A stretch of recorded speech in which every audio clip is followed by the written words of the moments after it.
DZRH, magandang umaga Pilipinas! Sa DZRH Radio, DZRH TV at DZRH Online, kasama si Kuya Angelo Balmones.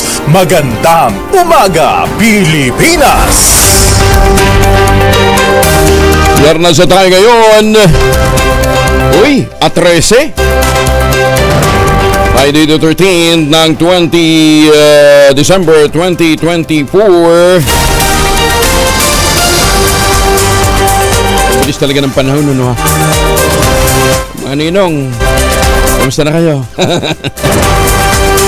Ngayong araw na ito ay magkakaroon ho tayo ng isang malaking revelation dahil mamaya ho sa programang Damdamin Bayan ni Mayor Deo Macalma, ilalabas ho ng DZRH ang pre-election survey Wave 1 para sa nalalapit na eleksyon sa susunod na taon, yung desisyon 2025. Ang DZRH pre-election survey ay sinagawa via face-to-face sa buong bansa. Abangan mamaya ang resulta.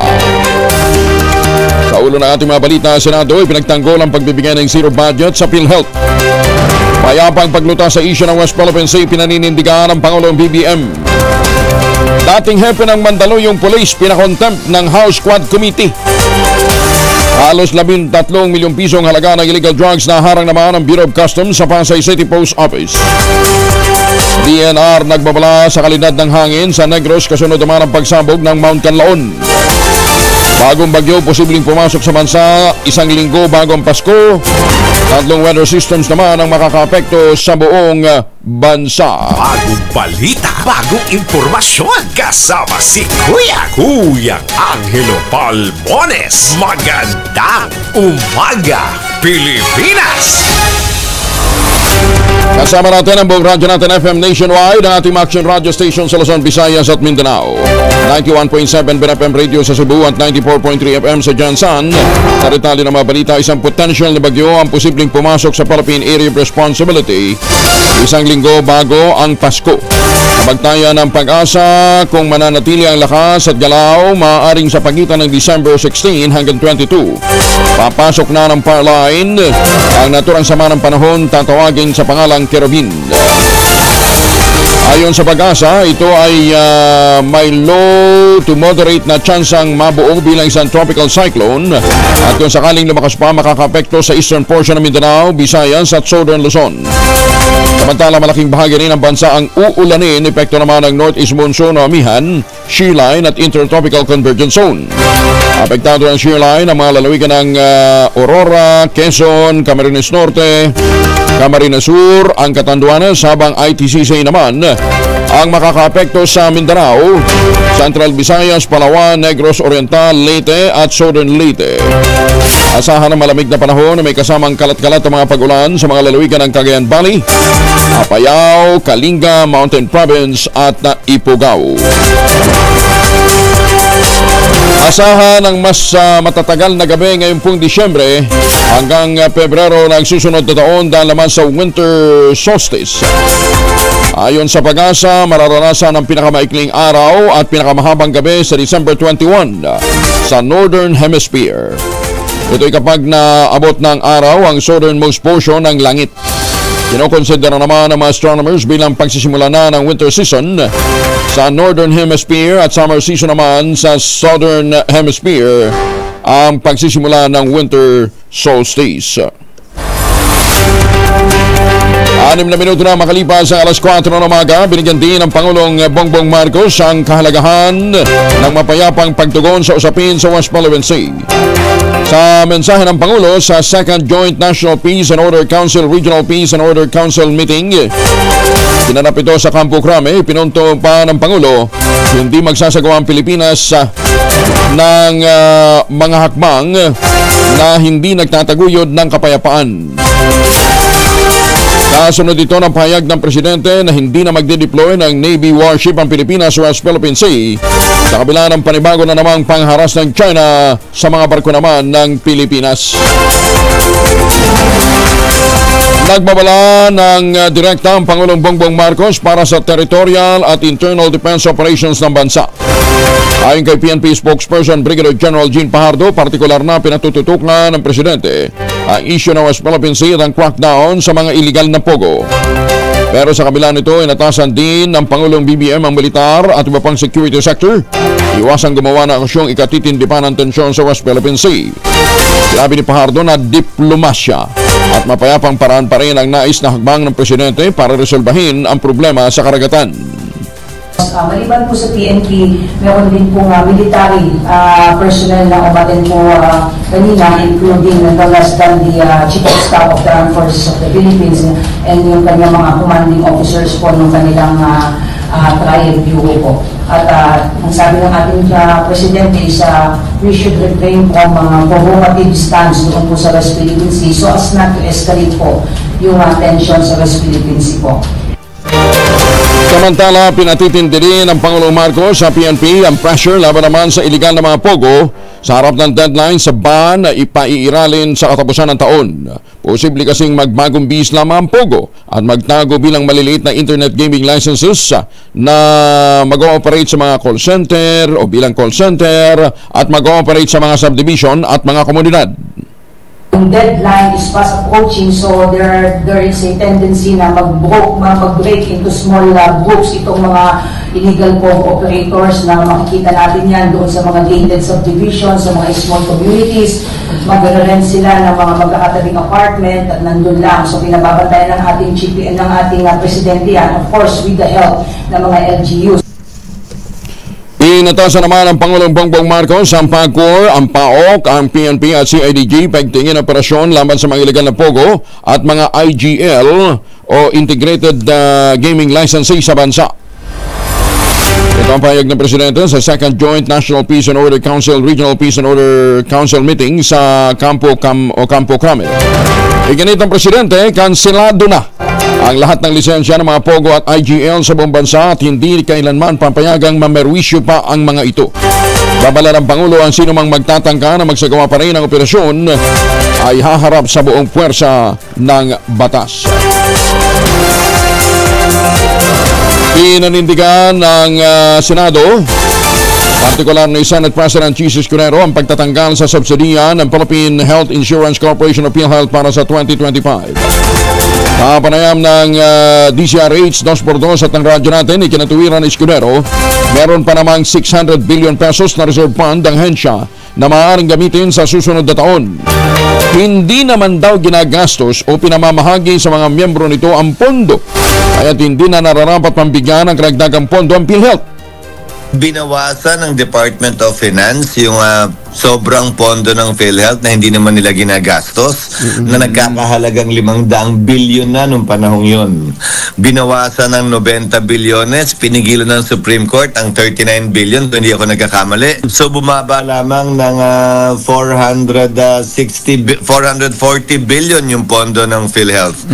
Pero sa ngayon, nung tinalakay ang budget, 600 billion na uli yung pondo ng PhilHealth. Sana nung panukalang budget, dagdagan pa yon ng 74 billion. Mahigit 50 billion para sa pagbabayad ng premium dun sa mga walang trabaho. At 20 plus million para sa dagdag benepisyo. Ba't namin bibigyan pa uli ng dagdag sa aking pananaw? Kung sobra-sobra naman yung pondo nila at hindi nila ginagastos para sa miyembro. Samantala, ikinalungkot naman ng doktor na si Dr. Mingita Padilla ang naging desisyon na gawing zero budget ang allocation para sa subsidy sa PhilHealth. Sa programang Damdamin Bayan, sinabi naman ni Dr. Padilla, mas marami pang pondo na ang para sa ayuda, kaya't nawawalan ng kabuluhan ang universal health care.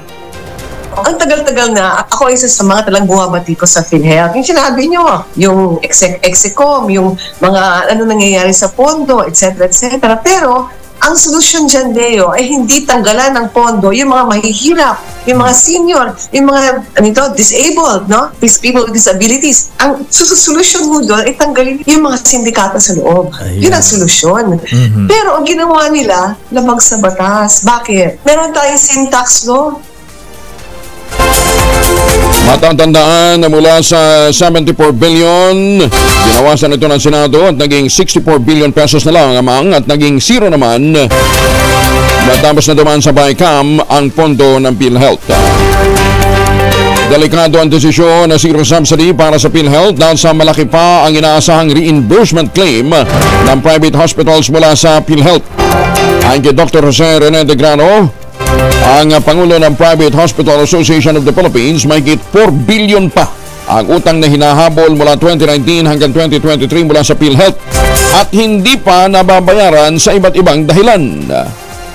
Marami po kasi dyan yung mga tinatawag natin denied claims. Na minsan ay ayaw na talaga nilang bayaran. Ngayon, ano naman po namin ay bakit nag-deny itong mga claims ito. Wala po naman kasi minsan na maibigay na na explanasyon kung bakit. So yun po ang hinahabol namin minsan na Sabi pa ni Dr. Legrano, baka mahirapan silang makuha ito dahil maaaring ikatwiran naman ng PhilHealth kulang ng kanilang pondo kasunod ng naging desisyon ng BICAM Committee. Ganman, hindi pa rin daw nakikita ni Dr. Legrano ang posibilidad na tumigil ang mga private hospital sa pag-offer ng mga benepisyong ng PhilHealth. Sana hindi mangyaring gano'n.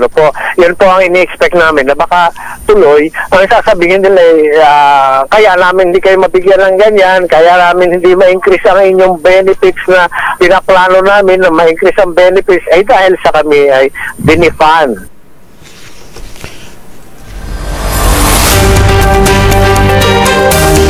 Ang mga pagbabago naman sa panukalang budget para sa 2025 ay naglalayong bigyang prioridad ang social services, healthcare, food security at electrification ng bansa.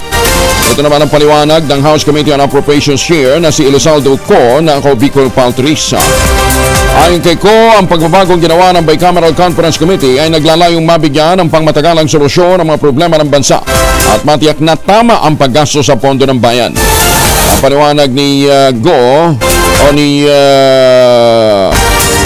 Congressman Co, ang tinakyaps na pondo sa OBP ay ilalagay sa mga ahensyang tulad ng Department of Health at DSWD na may mga subuklang programa tulad ng AIX at MAIPA.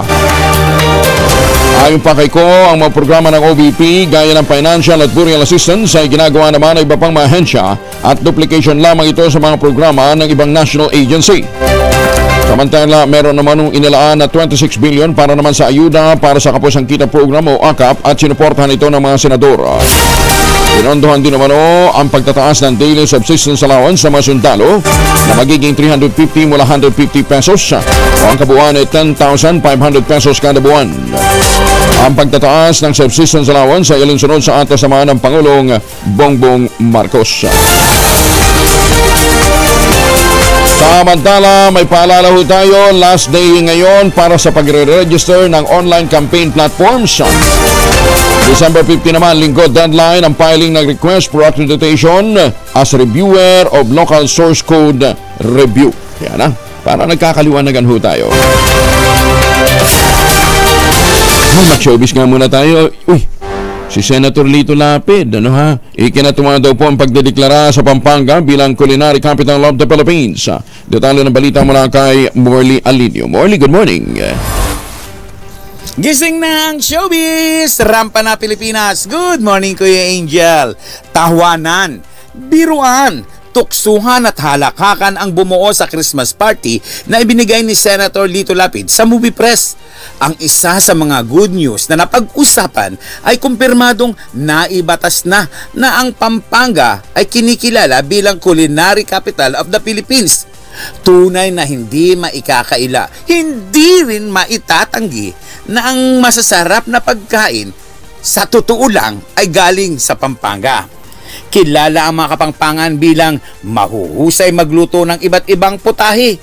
Idagdag pa na ang kanilang makakanin ay tila talagang katakam-takam na pagkasarap-sarap ang lasa. At dahil dito, nilagdaan ng Pangulong Bongbong Marcos na ang Pampanga ay culinary capital of the Philippines. Kaya tuwang-tuwa si Senator Lito Lapid dahil siya ang gumawa ng batas nito at isa siyang lehitimong kapangpangan. Ako po ang inyong RH47, Morley Alinio para sa DCRH, una sa Pilipinas, una sa Pilipino. Babu! Maraming salamat, Morley Alinio. Yun sa Philippine Amusement and Gaming Corporation ang flagship infrastructure projects nito kinabibilangan ng pagpapatayo ng mahigit 1,200 na mga silid-aralan sa susunod na 4 na taon. Ito yung makarang lumagda si PAGCOR Chair at CEO Altenco ng Memorandum Circular nagpo-formalize sa bagong collaborative undertaking ng DepEd at ng DPWH. Ay Tenco, maasa sila na sa loob ng 4 na taon makapagpapatayo ito ng mahigit 1,000 silid-aralan sa ilalim ng bagong infrastruktura. Sinabi ni Tenco na ang nasabing proyekto ng PAGCOR at mga partner agencies ay nakatuon sa mga malalayong lugar at mga pamayanan. Bukod sa mga gusaling pamparalan, sinabi ni Tenco, magtatayo din ang PAGCOR ng 200 e-learning centers. Ilalagay ito sa mga lugar na may mataas ng konsentrasyon ng mga educational institutions. 18 minuto na makalipas ang alas 4 ng umaga. Davao DSWD nakatanggap ng 500 metric tons ng donasyong bigas mula sa Taiwan. Detalye ng balita mula kay Jun Soter mula sa Action Radio Davao. May buntag ni mo, Jun. Iniyak ng Bureau of Fisheries and Aquatic Resources. Teka. Si Jun Soter. Si Jun Soter. Sandali ka lang, Freddy, ha? Alamin natin ang latest mula kay Jun Soter. Jun, may buntag ni mo, Jun.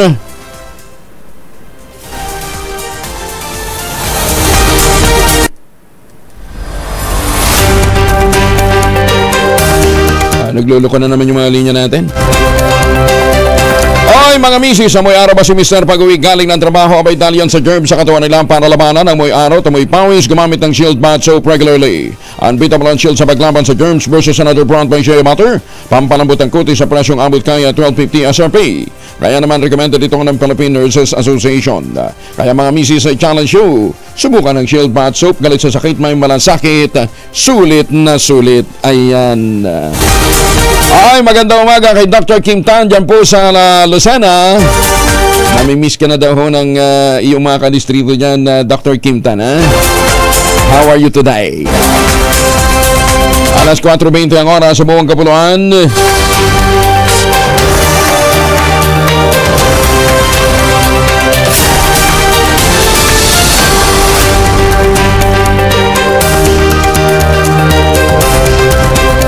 Maghanap buhay muna tayo, ha? Sandali habang nagluloko ho yung ating mga linya, ha? Oras sa buong Kapuluan, alas 4:20. Mamis, pwede ho tayong mag-laundry day today. Kunot ka ba kapag makapit, marikit at malupit ang bansya? All you need is Pride. Ba't mapahirapan ang self-con sa Pride? Easy at worry-free naman ang laundry. Sa Triple Stain Away Formula, tanggalang matitinding bansya based on test sa chocolate, modern semblance cotton. Gawa po ito ng ACS. Balik ko tayo sa ating mga balita sa Mindanao muna tayo. Nakatanggap nga ang DSWD Davao ng 500 metric tons ng donasyong bigas mula sa Taiwan. Detalye na balita mula kay Jun Soter mula sa Action Radio Davao. May buntag ni mo, Jun. Mayong buntag usab Kuyang Angel, tinanggap ng Manila Economic and Cultural Office nitong Huwebes ang 500 metric tons ng bigas na donasyon ng Taiwan bilang tulong sa mga residente ng probinsya ng Davao na ang mga residente ay biktima ng malawakang pagbaha sa unang bahagi ng taong ito. Ang donasyong bigas na dumating sa daungan ng Davao noong nakaraang linggo ay bahagi ng 2,000 metric tons ng bigas na naibigay ng Taiwan sa pamamagitan ng Taipei Economic and Cultural Office o TECO sa Pilipinas. Sa pagtanggap ng tulong, sinabi ni Miko Chair at Permanent Representative Chiloy Bilicaria Garafil na nilang ulitin ang kanilang matinding pasasalamat sa TECO at sa mga mamamayan ng Taiwan para sa bukas palad na tulong na ito sa mga taga Davao na naging biktima ng mga nakaraang kalamidad at hindi magandang kalagayan sa ekonomiya. Lubos din ang pasasalamat ni Garafil na ang donasyon ng Taiwan ay umabot hanggang dito upang maibsan ang paghihirap ng mga kababayan na nagdusa at numaranas na mga epekto ng mga natural at pang-ekonomiyang paghihirap hirap sa bahaging ito ng ating bansa. Ngunit idinagdag ni Garafil na ang nasabing mga donasyon ay hindi ang unang pagkakataon para sa tulong ng Taiwan na makarating sa Davao. Binanggit rin ni Representative Wallis Min Gan Chao ng TECO ang katatagan ng mga Pilipino at nangako itong patuloy ang tulong ng Taiwan kung kinakailangan. Ito si June Soter para sa DZRH. Una sa Pilipinas, una sa Pilipino. Dengan salamat, June Soter. May buntag sa mga ating paminaw natin rin sa Sugbo. Mabagal ang usad ng trapiko ngayon sa may EDSA Ayala Tunnel northbound. Ano yun, dala na rush hour o dahil ho sa volume ho ng mga sasakyan, pero kagabi ho talaga lupit ho na daloy na ho ng traffic, ano ha? Naharang naman ang Bureau of Customs Ninoy Aquino International Airport ang mga parcel na naglalaman ng high-grade marijuana at ecstasy tablet na nagkakahalaga ito ng 12.96 million pesos sa Central Mail Exchange Center ng Pasay City nitong December 5. Ang parcel ay naka-address sa iba't ibang mga recipient at naharang sa isinagawang routine inspection. Na-recover ng BOC na iya katuwang ang Philippine Drug Enforcement Agency at na iya Interagency Drug Interdiction Task Group ang 7,791 grams ng kush at 1,229 na piraso ng ecstasy tablet. Ang mga nakumiskang iligal na droga ay binigay sa pangangalaga ng PIDEA na magsasagawa naman ng mas malinim investigasyon para sa pagsasampa ng kasong paglabag sa Republic Act 9165 o Comprehensive Dangerous Drugs Act of 2002 at Republic Act 10863 o Customs Modernization and Tariff Act. Pinuri naman ni Customs Commissioner Benvenido Rubio ang maigting na pagtatrabaho ng BOC na iya upang maharang ang mga kontrabandong tinatanggang ipuslit sa bansa. Uliting iginiit ni District Collector Attorney Yasmin Mapa ang pangako ng BOC na iya na patuloy na isusulong ang misyon nitong harangin ang mga kontrabando na tatangkeng ipuslit papasok ng bansa at itiguyod ang kaligtasan at kapakanan ng ating bansa. Diyan sa may per cargo ng NAIA BOC ilalim ng pamumuno ni Dr. Yeye Manawis. Congratulations din ho sa inyo. Sinita naman ang Commission on Audit ang University of the Philippine Systems sa nadiskubreng accounting deficiencies na nagkakahalaga ng 15.49 billion pesos nitong 2022. Pinakamalaking bahagi nito ay ang 11.43 billion pesos na unreconciled deficiency sa financial records ng UP system at kalakip nito ang mga funding agencies. Pinuna rin ng COA ang pag-invest ng UP ng 400 million mula sa kanilang allotment at trust fund sa halip na gamitin sa nakatakdang pagkagamitan. Naiulat na ang reprogram at ang used trust fund ay inilagay sa time deposit habang 234 million naman ay inilagay sa long-term investment placements. Sinita ng mga COA auditors ang kawalan ng transparency nito at pagbigong magbigay ng documentation at mga resibo kaugnay ng mga pinagkagastusan. Maliban pa daw ito sa milyon-milyon din discrepancy sa inventories ng cash account at iba pang mga problema. Bureau of Fisheries and Aquatic Resources tiniyak naman na may sapat na supply ng bangos sa Pangasinan matapos ang mga nagdaang bagyo. Masantos siya kabasan ni Chikiamin sa ating mga kababayan dyan po sa Pangasinan. Detalye ng balita mula kay Freddy Fajardo, RH38. Good morning, Freddy.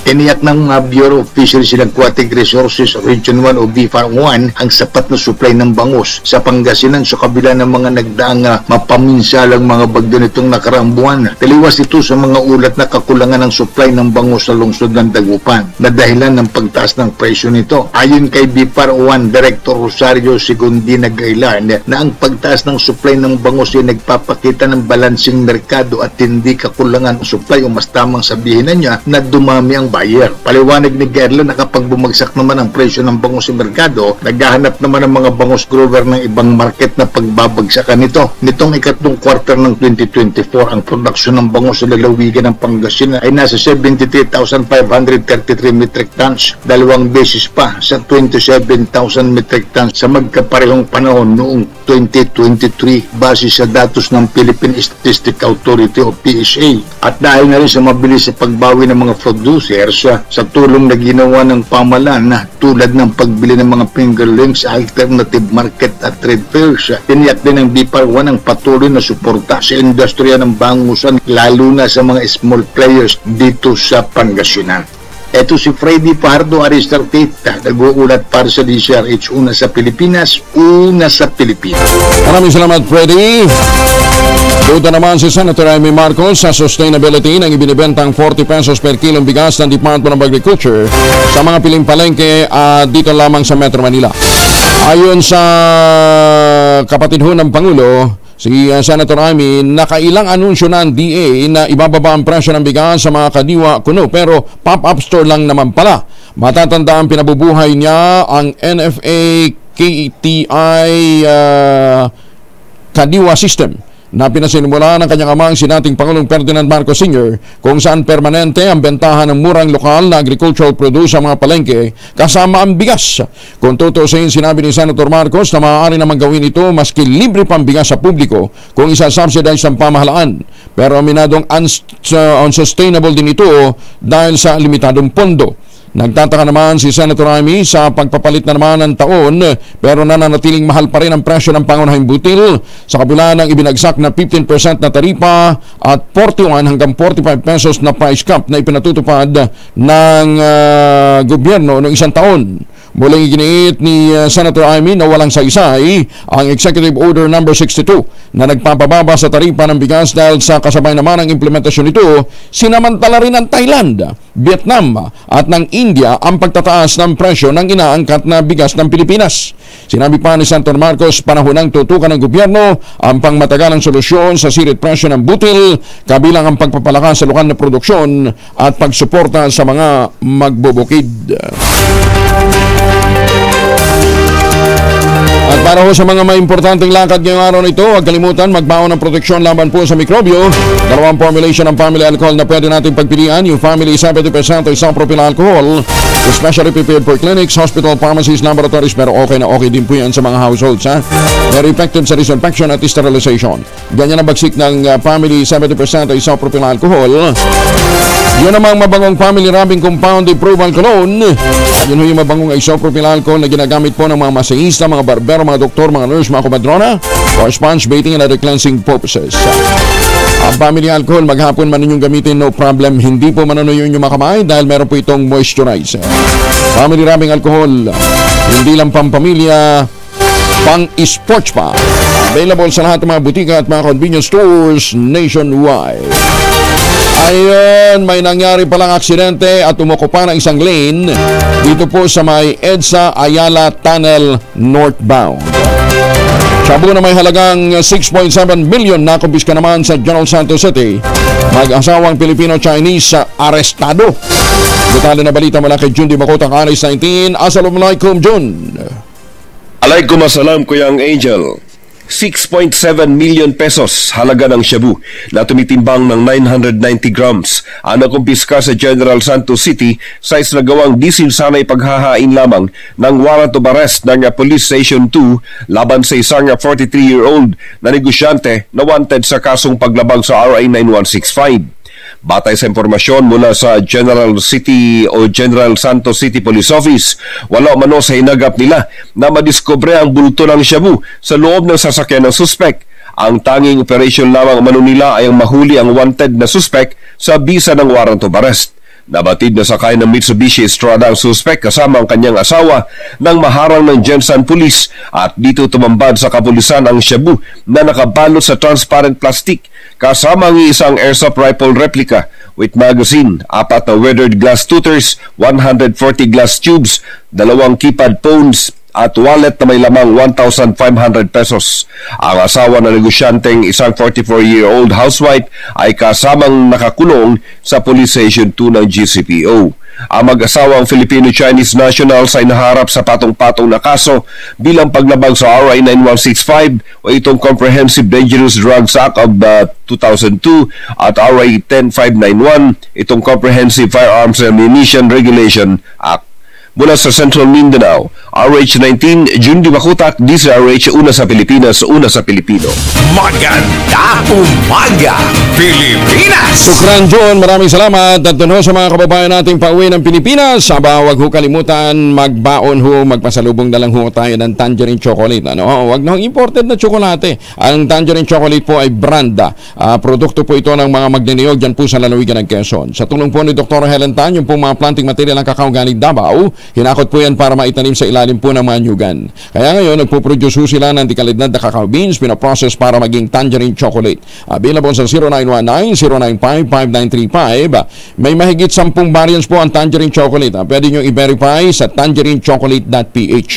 Ulitin ho natin yung numero para doon sa mga nagtatanong. Kakatuwa naman to, gustong pang regalo ngayong Pasko, 0919-095-5935. Wala ho kasi ito sa mga grocery, kaya online lang ho siya available pa, ha? 0919-095-5935. Sabi nga po ni Dr. Helen Tan, sino bang magmamalasakit sa Pilipino kundi ang kapwa Pilipino? Kaya sa bawat tangkilik po natin ng tangerine chocolate, pinalalakas natin ang loob ng ating mga magsasaka, pinalalakas din natin ang ating lokal na ekonomiya. Magandang umaga, Pilipinas! Nako, yung mga anak daw ni Jan Estrada at ni Janice de Belen apektado sa hiwalayan ni Jan at Priscilla Merieles. Hiwalay na naman. Alamin natin ang balita mula kay Gorgie Rula. Gorgie, good morning! Wala pang pag-amin sina Jan Estrada at Priscilla Mireles kung talaga bang hiwalay na sila, pero sa totoo lang, ang ilan pang apektado sa issue ng mag-asawa ay ang mga anak nila. Sinabi nga ni Janice de Belen na apektado raw ang mga anak nila ni Jan dahil nga sa problema ng mag-asawang Jan at Priscilla. Napalapit na rin naman kasi ang mga anak nila kay Priscilla. Heto ang ilan pang mga pahayag ni Janice de Belen, ang unang asawa ni Jan Estrada. Of course, mga anak sila, they will always be affected. They will always be affected. Kasi di namin nakabarkada lang. Kabarkada nga na-affect. Atay nila. Yan ang pahayag ni Janice de Belen. At sabi pa niya, hindi na siya nakikialam sa isyong iyon dahil labas naman daw siya dyan. Kaya wala raw siya sa lugar para magkomento sa issue ni Jan Estrada at Priscilla Mireles. At diretsahan namang daw nag-uusap ang kanilang mga anak, ang kanyang mga anak sa kanilang ama na si Jan Estrada. Gorgie Rula po nag-uulat mula sa showbiz ng DZRH, una sa Pilipinas, una sa Pilipino. Magandang umaga, Pilipinas! Uy, magpapasko na. Tama na muna yung mga hiwalayan na yan. Magkasundo na lang tayo. May nanalo na. O eto, at least ito, malinaw, may nanalo na. Hindi po sa mahiwagang tunog, May nanalo na sa Radyo Natin Excellence Awards 2024. Makinig at manood sa December 20, araw po ng Biyernes, alas 7:30 ng gabi. Mahalaga po kasi ito para po sa mga nakatutok sa atin sa radyo natin. Kasi pati ho yung nominator, yung nag-nominate doon ho sa nanalong nominee, mananalo ho ng premyo. Ayun. Sabay-sabay nating ipagdiwang ang husay at dedikasyon ng ating mga radyo natin stations, mga programa nito at mga announcers at mga reporters ho natin. Live na mapapakinggan sa radyo natin nationwide at live din mapapanood online sa YouTube at Facebook. Abangan din ang anniversary games. Magbabalik na yung Lyricas at saka yung J.O. Quiz. Ang radyo natin anniversary celebration ay hatid sa atin ng ACS Manufacturing Corporation, makers of Pride Detergent and Chill Bath Soap, at hatid din sa atin ng Comadrona Party List. Kaya sa lahat ng mga nominees, yung ma-nominate ka pa lang, isa na hong malaking karangalan. Congratulations! Congrats din kay Olongapo City Mayor Roland Lanjay Paulino Jr. Si Mayor Lanjay ho naman, na anak ni Mayor o dating Mayor Roland Paulino, ay kinilala ng DILG, ginawaran po ng Seal of Good Local Governance Award. Congratulations sa mga taga-Olongapo at kay Mayor Roland Lanjay Paulino Jr. Sabi nga nila, pag magaling ang puno, magaling ang bunga. Ayan, At eto, isang bunga ang pinag-uusapan. Anak naman ho ng aking pamangking seaman, si Daddy Eugene. magdiriwang ng kanyang birthday ngayon, si Kyla Howard. Kyla, happy birthday, at proud na proud sa iyo ang Daddy Eugene. Maganda umaga, Pilipinas! Kagaganda talaga ng mga pamangking ko, ano ha? Oh, siyempre buhatan ng bangko kayo naman, oo. Uy, eto pa, nagdiriwang din ho ng actually belated happy birthday kay Mayor Abby Binay ng Makati, Oo, kahapon ho naman siya nagdiwa ng birthday. Mayor Abby, happy birthday, congratulations, at pasok ka dito po sa mga pinakahuling survey para po sa nalalapit na eleksyon sa Senado. Ayan, at least ito abogada. Lawyer yan magaling. Gumanda ho takbo ng Makati, ano ha? Ilan ba doon sa mga pumasok sa Magic 12 ang hindi abogado? Karamihan, ano? Abogado nga ho, dapat lawmaking ho yan, o kahit paano nakakaintindi ng batas, Hindi yung pag tinanong, anong agenda mo? Manalo muna tayo, saka na tayo mag-isip. Pwede ba naman ganun?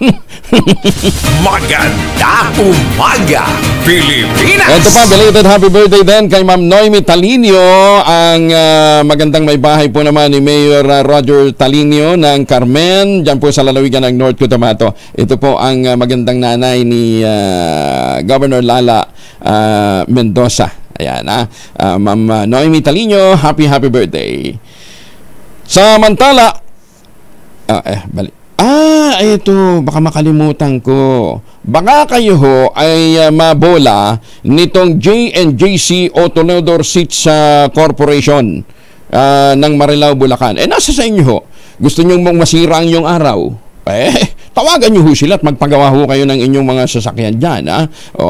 Gusto nyo maperwisyo? Tumawag din ho kayo. Papangakuan kayo niya ng papangakuan ng kung ano-ano, mai-deliver sa ganitong petsa, mai-deliver sa ganitong oras, sa awa ng Diyos bandang huli. Kung hindi mo sila pe-pressurein, hindi rin ho sila tutupad sa kanilang mga ipinapangako. Ayan, Mayor Lutao ng Marilao, Bulacan, at kay Congresswoman Villarica. Ito hong J&JC Autolodor Seats Corporation na nag-ooperate ho dyan sa Marilao, Bulacan. Pakicheck ho ninyo at mukhang maraming dispalinghadong mga pinagagawa ho ito. Nagbabayad ba ito ng tamang tax? Maganda umaga, Pilipinas! Dalawang babaeng menor de edad na balak magpatiwakal nasa gip naman sa Baguio City. Ay buti naman. Detalye na balita mula kay Romy Gonzalez sa Rich 41 ng Bagdabigat. Romy. Nasagip sa bingit ng kamatayan ang 15 anyos sa Dalagita matapos silang saklolohan ng taon bayan at staff ng isang mall dito sa lungsod. Ang dalawang Dalagita ay residente sa Acacia, Pinagbuhatan, Pasig City at parehong nag-aaral sa isang universidad sa Pasig City. Batay sa report ng pulisya, nagtungo umano ang dalawang minor de edad dito sa Baguio City para dito nila isagawa ang pagkitil sa sariling buhay. Inamin umano ng isang Dalagita na naisip nila ang pagpapatiwakal dahil sa problema nila sa pamilya at pag-aaral. Sa ngayon ay nasa maayos ng kalagayan ng dalawang minor de edad, subalit ang isa ay kailangan isailalim sa psychiatric evaluation dahil sa masamang balak sa kanilang buhay. Ito si RH41, Romy Gonzalez para sa DZRH. Una sa Pilipinas, una sa Pilipino. Romy, kumusta ang weather? Medyo malamig. Malamig. Ang Baguio City ngayon. Ito yung panahon na talaga namang kinagigiliwan ng ating mga kababayang umaakyat sa lungsod dahil ito yung pinaka-peak season, ito yung ipinagmamalaki panahon ng Baguio pag panahon ng Christmas. Possible ba Kinon? Yung Canon na passable pero yung area ng Kwan kasi may yung area ng Camp 2 yung medyo bumagsak diyan one way pababa, one way Kwan kaya medyo matagal ng konti. So balik pagdating mo ulit sa Camp 6 yung ginagawang rock shed diyan, one way ulit. Pero just the same siguro mga abutin ka ng mga 30 minutes na maghintay ng konti para sa pag-akyat kasi sa dami ba naman ang umaakyat ng Baguio talagang dito sa Quezon Road sila dumadaan dahil pag sa Marcos Highway Naku, katakot-takot, mahaba at napaka-traffic din. Dahil Mahaba na. Mahaba na, Oo. matraffic pa. Okay. Matraffic. Sige. Pero okay na, bukas na uli ang strawberry farm, ha? Oo naman. Oo. Hindi, nasira nung nagdaang bagyo, di ba? May nagdaang bagyo na tumama dyan. So okay na uli, ha? Pero naka-recover ulit sila. Mabilis Naka-recover. naman na Kuya Angel na mag-recover yung ating mga farmers dyan. Okay. Okay din yung ating mga ube, ha? Ube, siyempre. Okay. Ube, ube sa Good Shepherd. Okay, sige. Just again, Lakay. Thank you. Yan muna latest na update sa Summer Capital of the Philippines. Ito si RH41 Romy Gonzalez para sa DZRH. Una sa Pilipinas. Maraming salamat na, Romy. Mga sundalo naman sa Northern Samar binigyan ng parangal matapos mapatay ang dalawang matas na lider ng teroristang NPA at mga membro nito. Detalye ng balita mula kay Jane Galit Bantayan, RH34. Jane, good morning. Binigyan ng pagkilala ng 8th Infantry Division ng Philippine Army ang mga kasundaluhan mula sa lalawigan ng Northern Samar matapos ang matagumpay na operasyon laban sa leader at miyembro ng New People's Army sa probinsya. Ibinigay ang parangal ni 8th Commander Major General Adunes Aril Orio. Isinagawa ang awarding ceremony sa 19th Infantry Battalion Headquarters sa Barangay Upong Las Navas, Northern Samar. Iginawad ang Silver Cross Medal at Military Merit Medal na may bronze spearhead device dahil sa pagkaka-neutralize sa leader ng komunistang grupo sa lalawigan na isang sekretary ng Sub-Regional Committee Imperium. 7 sundalo naman ang tumanggap ng Military Merit Medal, Interim at Gold Cross Medal. Matatanda na makyat sa siyam na mga New People's Army sa lalawigan, kabilang dito ang dalawang leader ang napatay matapos ang sunod-sunod na operasyon ng militar sa pangalawang distrito sa lalawigan ng Northern Samar. Mula sa Aksyon Radyo Katarman sa lalawigan ng Northern Samar, RH34 Jane Galit Bantayan, una sa Pilipinas, una sa Pilipino.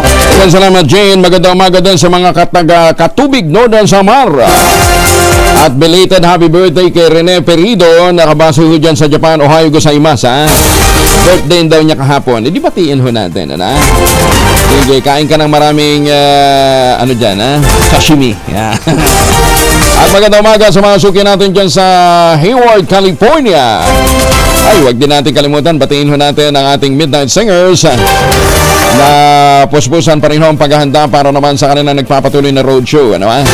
Tito Jun, si Tito Manny, si Sir Art, si Tita Lloyd, si Tita Cora, at saka si Ma'am Linda. Ayan, ha? Malapit na rin daw ho silang makipagsabayan kay Sopronio Marquez. Ayan, ha? Swerte din si Sopronio, ano, ha? Kasi kung nakasabayan nila sa Voice of America, ano ito? Yung napanalunan ni Sopronio? The Voice pala, The Voice America, no, ha? Kung sumabay sa kanila yung Midnight Singers, baka tabla. Draw. Tay ang maging resulta. Maganda umaga, Pilipinas! Yayang Zamboanga del Sur naman si Senator Amy Marcos ngayong araw na ito mamamahagi ng titulo ng lupa sa mga magsasaka. Kasama mga opisyal ng Department of Agrarian Reform, muling pangungunahan ni Senator Amy ang distribusyon ng mga Certificate of Land Ownership Award o CLOA bilang guest of honor at speaker. Nagagaling lamang ni Senator Amy sa Cagayan itong Lunes kung saan namahagi din ito ng halos 7,000 Agrarian Reform certificates o yung mga tinatawag na condonation with release of mortgage o COCROM certificate na nagbubura sa kanilang pagkakautang. Namigay din ng CLOA ng support to parcelization of lands for individuals titling o split o e-titles para sa 600 magsasaka ng lalawigan. Mahigit 150,000 na pagkakautang naman ng mahigit 2,000 agrarian reform beneficiaries ng Davao del Sur ang nabura din sa ilalim ng itinulak ni Senator Marcos na Republic Act 11953 o yung New Agrarian Emancipation Act. Sa kanyang talumpati, nagpahayag ng todong saya si Senator Amy dahil natapos na rin niya ang mahigit 50 taong paghihintay ng mga magsasaka at naisakatuparan ng pangarap ng kanyang ama, si dating Pangulong Ferdinand Marcos Sr. na mabura sa ang utang sa lupa ng mga magbubukid. PNP, Philippine Army, COMELEC at Coast Guard nagpulong naman para pag-usapan ang nalalapit na eleksyon sa Eastern Visayas. Detalye na balita mula kay Jimmy Angay-Angay, RH32, maupay nga agad, Jimmy. Nagkaroon na pagtitipon ng kapulisan, COMELEC, Philippine Coast Guard para pag-usapan na paparating na Mayo taong 2025 na eleksyon sa Eastern Visayas. Ito ang sinabi ni Police Regional Office 8 Regional Director Brigadier General G.R. Cubigad. Pinag-usapan dito ang tapat, mapayapa na eleksyon. Ang mga otoridad ay may kanilang papel para matagumpay ang eleksyon.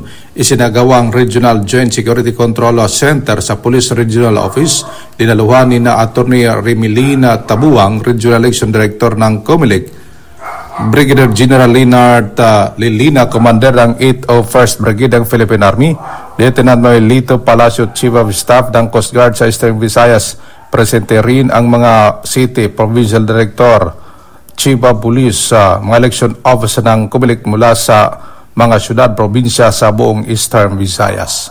Mula dito sa DYV Election Radyo Tacloban, dito si Arstratito Jimmy Angay-Angay para sa DZRH, una sa Pilipinas, una sa Pilipinas. Dagang salamat, Jimmy. Maganda umaga, Pilipinas. Sa mga taga-Bay Laguna, ang oras alas 4:48 na.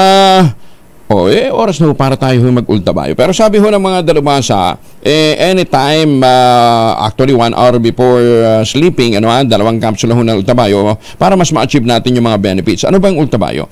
Ang ultabayo po ay postbiotic with Lactococcus lactis strain plasma. Inaral po ito ng mga dalubhasa sa Japan. Mahabang clinical trial po ang pinagdaanan. Ang bawat kapsula po ng ultabayo ay nagtataglay ng 50 billion cells ng Lactococcus lactis strain plasma. Kaya po napaka-important po nito na itaboy po yung mga toxin sa ating katawan habang tayo natutulog. Kasi pagpasok ho pala ng postbiotic o ng ultabayo sa ating sistema, ina-activate ho nito yung tinatawag na plasmacytoid dendritic cell. Yan daw po ang commander ng ating immune system, sabi po ng ating mga medical experts. Kaya habang tayo natutulog, pinalalakas nito muli ang ating immunity, tinatabo yung mga toxins, nagkakaroon tayo ng magandang pahinga, kaya tinabukasan, may panlaban tayo sa stress, pagod at puyat. Kaya sa mga senior citizen, alam na this. Dapat nag-ultabayo tayo para nalalabanan ho natin ang stressful na buhay at saka yung maraming kinakaharap nating mga usapin.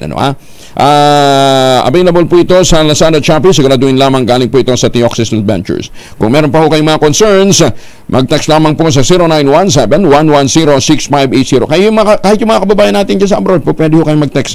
Available din po ito sa Mercury Drug, Amesco Drug, Pasmed Pharmacy, John's Pharmacy at sa Curamed. Ang ultabayo po ay rehistrado sa Food and Drug Administration, halal certified. Pero huwag natin kalimutan, ang ultabayo po ay hindi gamot at hindi dapat gamitin panggamot sa anumang uri ng sakit.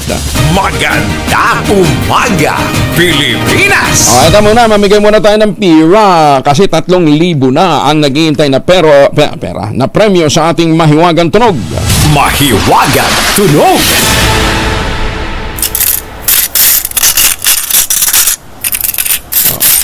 Maliliit na items yan, magagaan. Pero malakas ang tunog, yan po ay makikita sa mga opisina, sa mga bahay.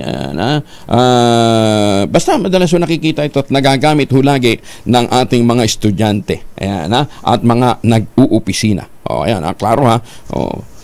Giveaway na 3,000. Pero pagdating ho ng mga 10,000 ito, talagang bibigyan natin yung giveaway na para mapanalunan ninyo. Ang inyo po mga sagot, ipapadalo po ninyo sa 0919-282-6485. Sundin ang tamang format po ng pagdetext. Empty space, name slash, address slash, contact number slash, at ang inyong sagot. Isang beses lamang po maaaring mag-text sa ating text line gamit ang inyong mobile number. At doon ho sa mga sasali sa ating online, kinakailangang meron po kayong sharer badge. Maganda umaga, Pilipinas! Halos dumoble ang ibinugang sulfur dioxide o asupre ng Bulkang Kanlaon sa nakalipas ng 24 oras. Sa huling bulletin ng PBOC, sumabot ng 7,000 tons ng asupre ang ibinuga ng bulkan mula sa halos 4,000 naitalang pagbuga noong isang araw. Senyales sa niya ito nang nagpapatuloy na magmatic unrest sa loob ng Kanlaon patapos ang pagputok nito na nangyari noong December 9. Sa ngayon, nasa alert level 3 pa rin ang bulkan, nanganganib na muling pumutok. Pinalalahanan naman ng Department of Environment and Natural Resources Environmental Management Bureau ang lahat ng mga taga-barangay Balingasag, Bago City, Negros Occidental at Barangay Araal sa La Carlota City. Mag-iingat daw po tayo sa mga respiratory diseases gaya ng hika, iwasan muna ang outdoor activity, para ho hindi na lumalapa ang inyong sitwasyon. Ito ay matapos matuklasan ng ahensya na masama sa kalusugan ang kalidad ng hangin sa mga evacuation centers sa mga nasabing barangay dulot ng pag-albruto ng Bulkang Kanlaon. Ay padalhan natin sila ng face mask. Sa monitoring pa rin ng DNR, kontaminado ng pollutant na particulate matter 10 o PM10 ang hangin na po pwedeng magdulot ng iritasyon sa mata, ilong at lalamunan.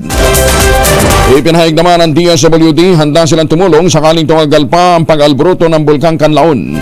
Ayon kay Assistant Secretary Irene Dumlao ng DSWD, mahigit na sa 1.5 million na boxes ng family food packs ang kanilang naiprosesyon. Ipamimigay sa mga local government units na maapektuhan ng patuloy na pag-albruto ng Bulkang Kanlaon. Maliban pa niya ito sa 6.7 million pesos na laga ng humanitarian aid na naipamigay na ng ahensya sa mga lumikas na pamilya dala nga ng pagsabog ng bulkan. Maliban sa mga food packs, may kasabay din daw ng mga non-food items na ibinibigay ang DSWD, kabilang dito yung sleeping at mga hygiene kit.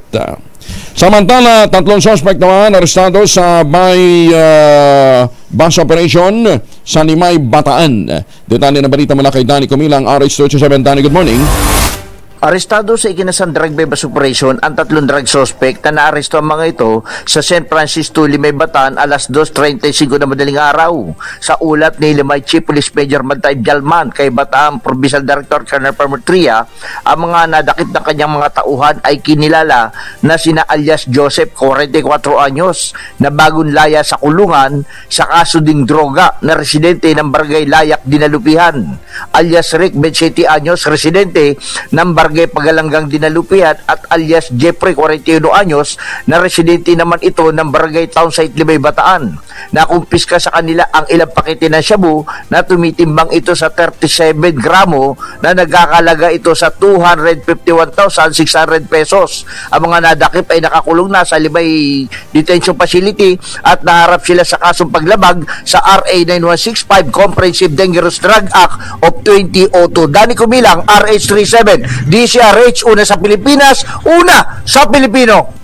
Maraming salamat, Danny. May paaba kay kayungan sa ating mga kababayan dyan ho sa Pampanga. At para ho sa mga kababayan natin na nakatira ho dyan sa Pampanga at mga kalapit lalawigan at mga gustong mag-invest, huwag natin kalimutan, nandyan pa rin ho yung pinakamurang ready for occupancy unit with easiest term, 5% lamang ho down payment, pwede pang gives. At tinutukoy po natin ang mga proyekto po ng West Chelsea Realty dyan po sa Central Luzon. Yung sa Vera Mabalacan, sa Vera Bacolor, sa Mira at sa Vera Prestige. Matutupad na ho yung pangarap na magkaroon ng sariling bahay sa presyong abot kaya. Tawag na sa 0996-501-5555 at 0947-434-5555. Nasa loob po ng township ang eskwelahan, simbahan, palengke at iba pang mga amenities. Nandyan din mga grocery stores at mismo ang munisipyo nasa loob po ng township. Napakalapit lamang po nito sa Clark International Airport at Clark Economic Zone. At kung ngayon pa ho kayo bibili, pagka kayo talagang maswerte, may chance pa ho kayong magkaroon ng bagong kotse ngayong Disyembre.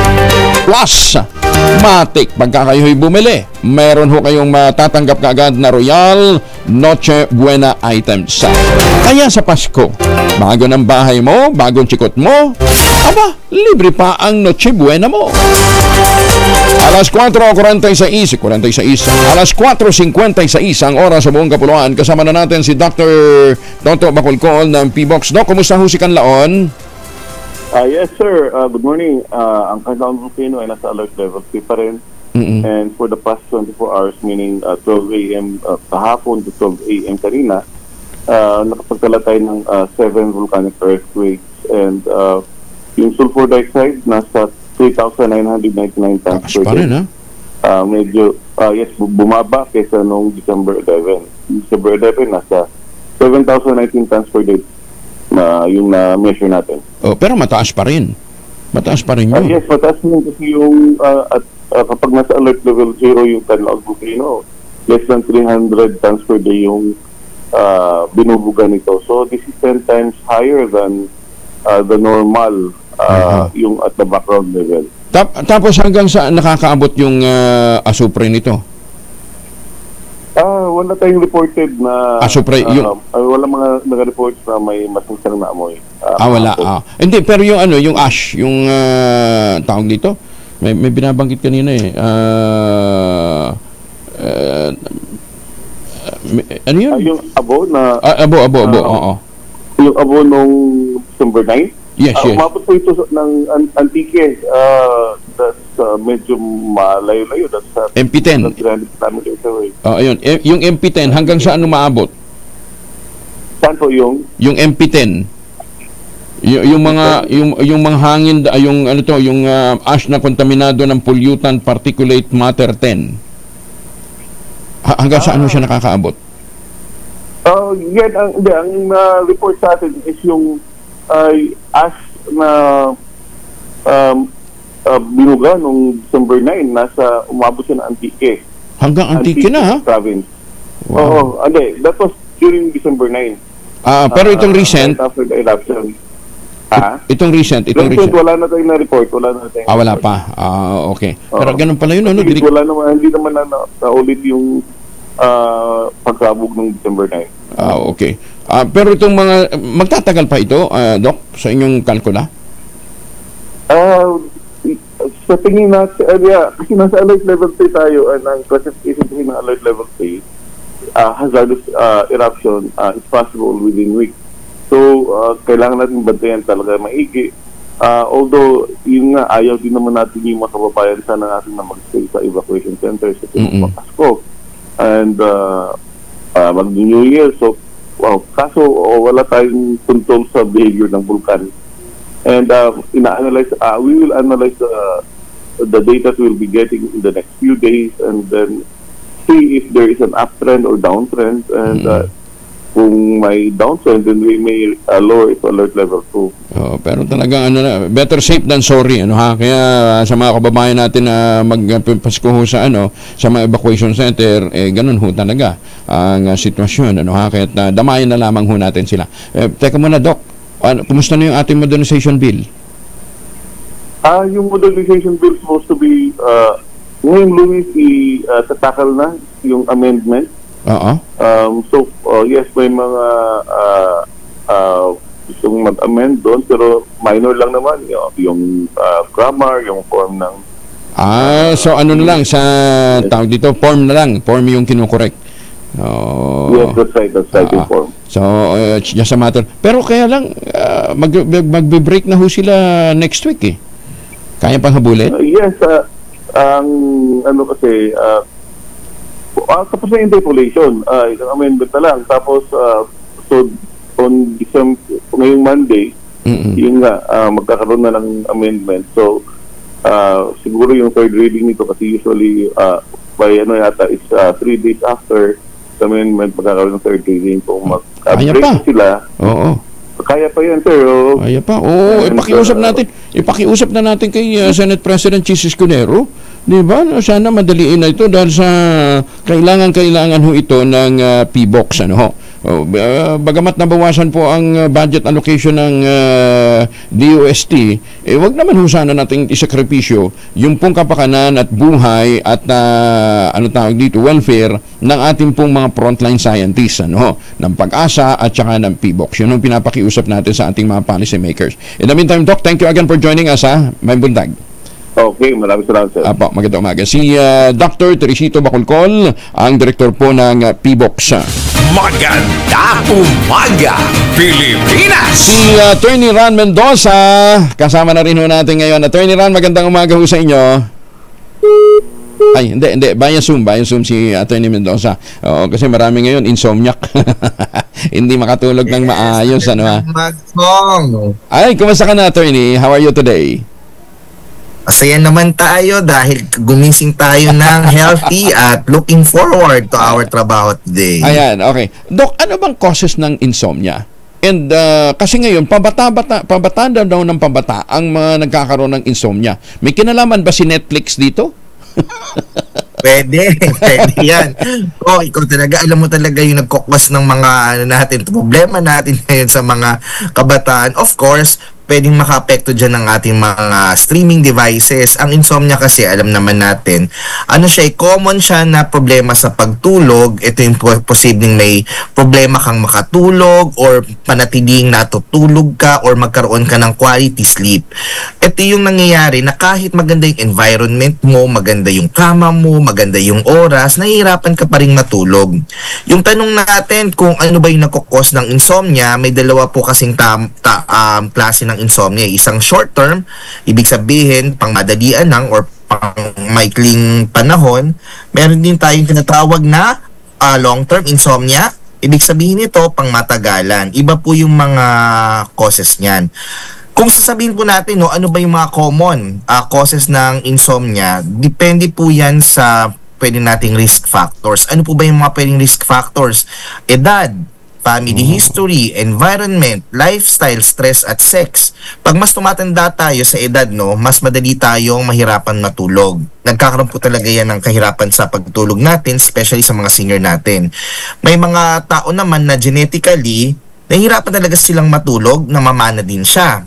Environment and occupation, yung mga tao po na medyo night shift or pabago-bago ng schedule, pwede pong magkaroon ng effect yan at magka-insomnia yung tao. Lifestyle, lalo na yung sa mahihiling magkape at mag-Netflix, ito po yung sinasabi natin. Kasi po yung mga Netflix natin, yung mga devices natin, nag-i-emit po yan ng tinatawag na blue light. Ang ginagawa po ng blue light sa mga device natin, pag nanonood tayo ng Netflix, sinasabi niyan sa utak natin na umaga pa, niloloko din utak natin na umaga pa at hindi ka pa dapat matulog kahit gabi na, especially na matutulog ka na sa gabi, ina-expose mo pa rin sarili mo sa screen time, nadi-disrupt yung ating tinatawag na circadian rhythm kasi na-expose ka sa blue light. Pwede ka rin makaranas ng stress tsaka sex. Mas maraming babae ang nahirapan matulog more than lalaki. So iba-iba po ang pwedeng maging kasanhi ng pagkakaroon ng insomnia. Teka muna, nabanggit mo ang cause ng insomnia, sex? Ano yun? Yung gender. Gender, ayun. Biglang kinabahan kinabahan si Engineer Ray dito. Sabi niya, ganoon. Una namamana, tapos pati sex. Ray, iba. Gender, ang tinutukoy. Gender. Ayan, okay. Hindi po yung 5 times a week natin, engineer. Teka muna. Ang word of the day word of the year ngayon brain rot. At ang pangunahing may kinalaman daw po sa brain rot ay yung madalas na gamit natin ng device, Attorney Ran, ang sabi nga nila, isa sa mga nagiging causes nga niyan yung pong insomnia. What happens to a person na matindi ang insomnia? Ayan, meron po tayong ang impact po niyan sa katawan natin ay marami din, kasi po pag nagkakaroon tayo ng insomnia, pwedeng magkaroon ng epekto sa paglabas ng ating mga hormones. For example, pag hindi po tayo nakakatulog, ang pinakamalaking epekto po niyan, tumataas yung cortisol natin sa katawan at ito po yung tinatawag nating stress hormone. Pwede pong maging epekto niyan, magkaroon tayo ng long-term effect, magkaroon tayo ng diabetes, magkaroon tayo ng heart problems, mental health conditions such as anxiety, depression, pwede magkaroon ng thoughts of suicide kung talagang malala na yung insomnia. Yung mga taong may chronic pain, mas pwede nilang maramdaman yung mga sakit, pwede rin magkaroon ng pregnancy complications, tapos yung immune system natin bumababa pag meron tayong insomnia, nagkakaroon tayo ng hormonal imbalance, tapos yung utak natin hindi pa siya makapaglinis ng toxins niya from the previous days kasi nahihirapan tayong matulog. Alam natin pag natutulog tayo, tsaka tayo naglilinis ng kalat ng utak natin from the previous day, at pag hindi tayo nagkakaroon ng magandang tulog, mahabang tulog or sufficient length of sleep, pwedeng ma-build up yung ating mga tinatawag nating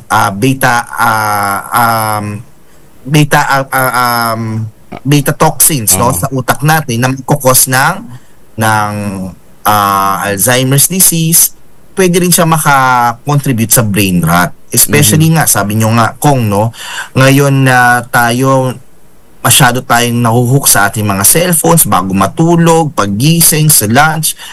Lagi tayong exposed sa ating mga social media, blue light. pwede talagang magkaroon ng deterioration ng ating utak kasi hindi kakaroon ng magandang tulog brought about by our lifestyle. Ayan, kaya doon sa mga magulang, tama yung ginagawa nyo na pagka-examination week, huwag nyo paggamitin yung mga bata ng cellphone.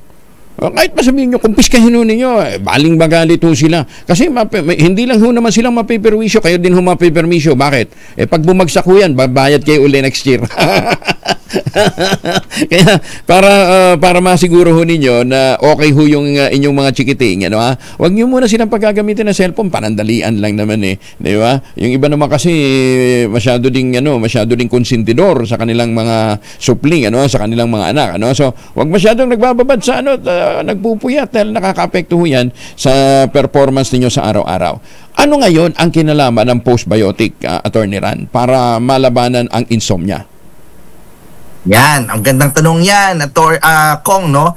Ang postbiotic po, especially yung Ultabio natin, maraming pwede maitulong sa ating mga insomniacs. Unang-una, number 1, ang isa sa magandang epekto ng Ultabio is pagkakaroon ng deeper sleep. Kahit na maikli ang tulog natin, for example, ang maganda sa Ultabio, tinutulungan kanyang mapunta sa stage 3 and 4 agad, no, ng tulog natin, which is the deep form of sleep, para pwedeng maglinis yung utak natin ng toxins from the previous day. That's one. Pwede tayong magkaroon ng quality sleep. Pangalawa, dahil nga ang epekto ng insomnia marami sa katawan natin, katulad ng pagbaba ng resistensya natin, ang good news dyan, Ultabio, based on 15 human clinical trials, actually 17 na, Kong, no? Based on 17 human clinical trials, kaya niyang i-activate ang plasma dendritic cells o PDC, tinatawag nating control tower ng ating immune system, which then in turn activates 4 types of immune cells. So matindi talaga yung pag-activate ng immune cells natin for long-term and short-term immunity, at pwede niyang kahit insomnia ka, paitingin yung immunity mo so that you can still fight infection and effects of stress. Kaya po, ang maganda sa Ultabio for insomnia, napapanatiling maganda ang tulog mo. Pangalawa, pinapanatiling maganda ang resistensya mo kahit na hindi ka natutulog ng sapat, para labanan natin ang problema sa buhay. Ayan, klaro yan, ha? Ngayon, kung may mga concerns ba ho kayo, may mga katanungan ho kayo na hindi ho natin na ipupukol pa kay Attorney Ran, tumawag na lamang ho. Mag-text ho, wag tawag, ha? Text ho kayo sa 0917-110-6580. Doon ho sa mga hindi makapagtulog dahil sa insomnia. Ayan, ha? Mayroon ho tayong mga medical experts na nakastambay dyan, bukod po kay Attorney Ran, 0917-110-6580. In the meantime, Attorney Ran, thank you. Wala ba kayong bar up ngayon? Mamaya ilalabas yung resulta ng bar exam. Ilalabas. Ilalabas. Wala naman. Nagdadasal lang kami sa ating mga ating mga future nating mga lawyers at mga nag-take ng bar exam this year. Ayan. Okay, Attorney Ran, thank you for joining us. Magandang umaga po. Salamat po. Thank you, Kong. Maraming salamat si Attorney Ran Mendoza. Samantala, nakatagda nga po ngayong araw na ito, ilalabas ang resulta ng 2024 bar examinations. Ipapaskan ang resulta ng examination sa main building ng Supreme Court sa Padre Paura Street, Ermita, Maynila. Ganyan din, ipopost ito sa mga official website ng Supreme Court at ng kanilang social media accounts ng yung pong mga parehong result. Kaugnay nito, nagbabala naman ang Korte Suprema sa publiko na maniwala lamang sa ilalabas na resulta ng opisyal na accounts ng Korte Suprema. Sabi nga ni Justice Raul Villanueva, ang ating court administrator, marami hong mga peking mga sites ngayon na kung ano-anong mga binibigay. Tsaka hindi nyo kinakailangan mag-register pa for a fee. Ang naturang bar examination ay sinagawa noong Setyembre 8, 11 at 15 nationwide, kung saan may higit 10,000 ang mga lumahok na mga examinees. Good luck sa ating mga magiging bagong lawyers. Maganda umaga, Pilipinas! Ano man po ang lakad natin ngayong araw nito? Huwag kalimutan magbaon po ng proteksyon laban po sa mikrobyo. Dalawang formulation ng family alcohol na pwede nating pagpilian. Yung family 70% ay isopropyl alcohol, especially prepared for clinics, hospital, pharmacies, laboratories, pero okay na okay din po yan sa mga households. Very effective yan sa disinfection at sterilization. Ganyan na bagsik ng family 70% ay isopropyl alcohol. Maghapon man natin gamitin, no problem. Hindi po manuno yung ating mga kamay dahil meron po itong moisturizer. Yun namang mabangong family rubbing compound improvement cologne. Yun po yung mabangong isopropyl alcohol na gamit po ng mga masahista, mga barbero, mga doktor, mga nurse, mga komadrona. Ginagamit yan for sponge bathing and other cleansing purposes. Family rubbing alcohol parang DCRH subok na sa mahabang panahon. Mabibili sa namang butik at convenience stores nationwide. Family rubbing alcohol. Hindi lang pampamilya, pang sports pa. Maganda umaga, Pilipinas!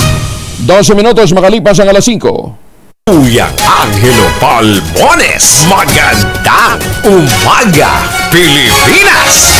17 na makalipas ang alas 5 ng umaga. Ay, magandang umaga ho sa mga Pilipino dyan sa Hong Kong. Kumusta na ho kayo, ha? Huwag ho masyadong ipadala yung inyong mga kinita dyan na mag-save din ho kayo dyan.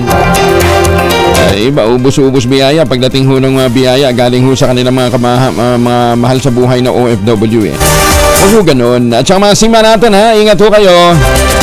Pag-uwi ng Pilipinas, huwag nang magpasalubong ng imported na tsokolate. Meron ho tayong ipinagmamalaking tangerine chocolate. Produkto po ito ng mga magdiniyog dyan po sa lalawigan ng Quezon. Katulong po ni Dr. Helen Tan, yung po mga planting material ng kakao galing Davao. Hinakot po yan para maitanim sa ilalim po ng mga nyugan. Kaya ngayon na nagpo-produce ho sila ng dekalidad na kakao beans, pinaprocess para maging tangerine chocolate.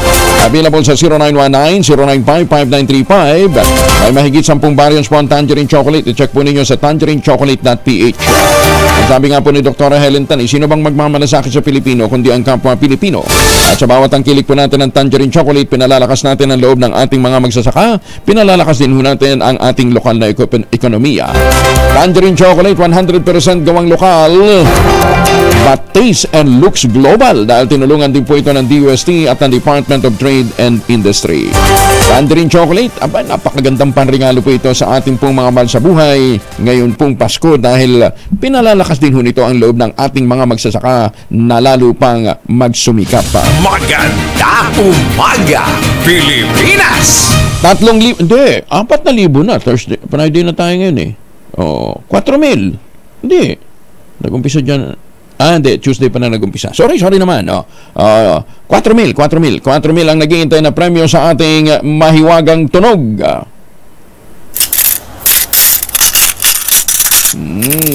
Ano yung 4,000 worth na yan ng mahiwagang tunog? Yun po yung sasagutin. Ipapadala po sa 0919-282-6485. Sundin ang tamang format ng pagte-text, empty space, name / address / contact number / at ang inyong sagot.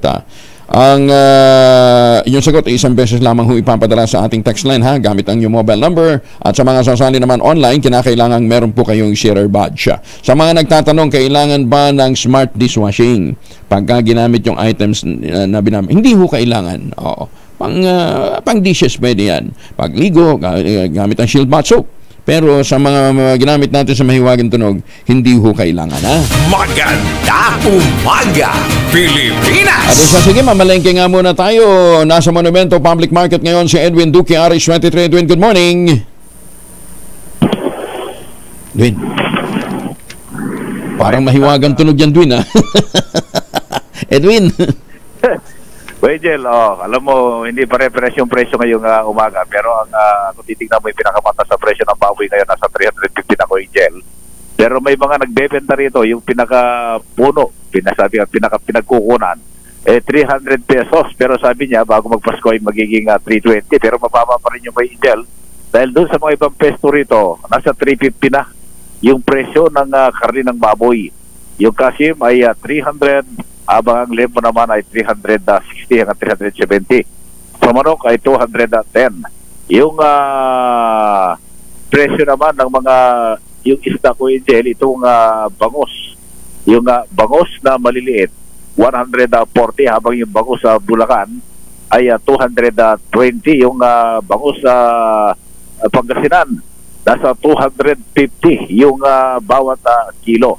Ang tilapiyang maliliit naman ay nasa 150. Ang may kalakihan konti ay nasa 180. Yung galunggong na natiling 250 pesos yung bawat kilo. Habang yung tamban na sariwa ay bumaba konti na mula sa 300 ay naging 260. Ang pusita calamares 230. Yung lumot natiling 360 hanggang 520. Ang tulingan naman ay 280. Ang maya-maya, mataas pa rin ko yung gel dahil nasa 500 pesos. Yung shrimps mula 400 hanggang 520 bawat kilo at ang yellow pea ay 200 pesos.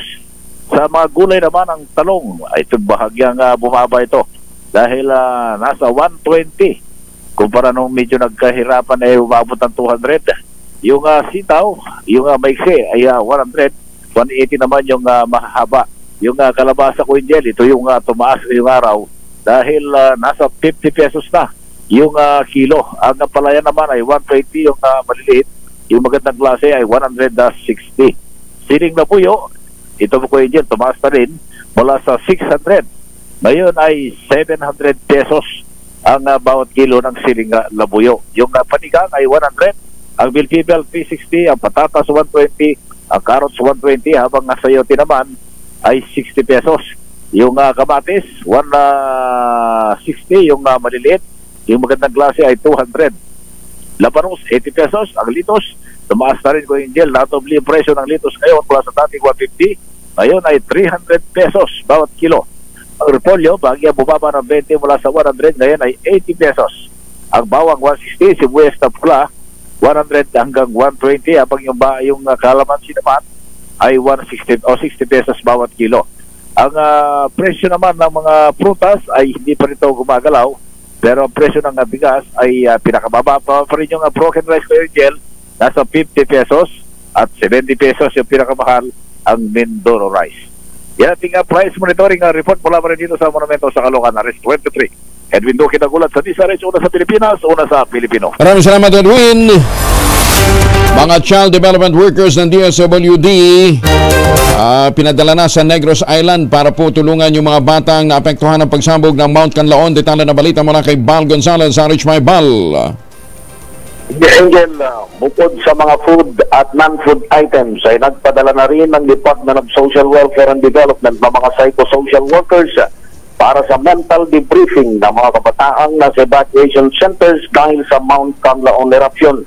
Ayon sa DSWD, bahagi ito ng Critical Incident and Stress Debriefing Program na sinasagawa ng ahensya sa mga lugar na nakaranas ng negatibong epekto ng isang kalamidad.